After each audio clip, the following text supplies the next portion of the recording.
বেবির জন্য তো ড্রেস কিনতে হবে, তাই বিভিন্ন মার্কেটগুলো ঘুরে ঘুরে দেখছিলাম যে কীরকম কী ড্রেস আছে।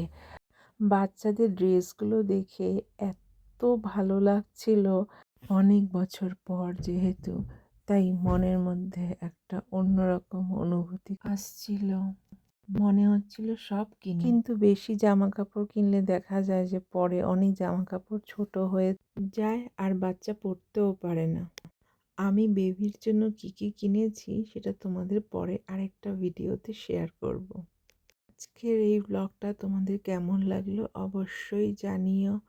আর দেখো কি সুন্দর বেবিদের ছোট ছোট কিউট কিউট শু, এত ভালো লাগছিল, মনে হচ্ছিল যেন সব নিয়ে নেই।